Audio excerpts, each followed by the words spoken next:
Well, the 4th of July weekend is expected to bring big crowds to beaches, parks, and fireworks celebrations across Hampton Roads, but is also expected to bring some of the hottest temperatures of the year. And Tim was just talking about that. It's going to be hot. Patrick Gray reports on how one city is adjusting its plans to make sure residents have somewhere to escape the heat. When people hear cooling centers, they expect they can go when they need it the most. But with temperatures expected to peak during the holiday weekend, many of Newport News' traditional cooling locations will be closed, raising the question, what will the city do to fill the gap?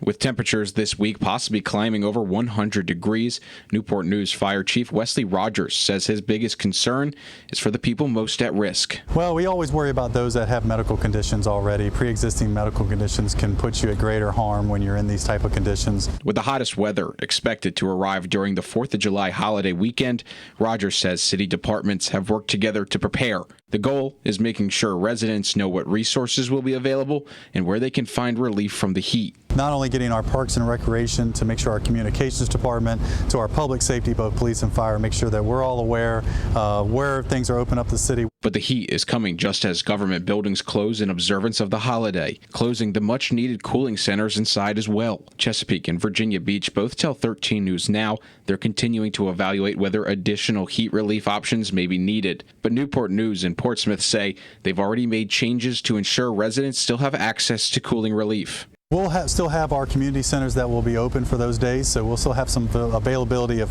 facilities within the city to be able to get that kind of cooling relief that they need. The city also plans to keep the Four Oaks Day Service Center open throughout the weekend. And we'll also have, for our unhoused population, we have our Four Oaks Day Center that'll be open as well.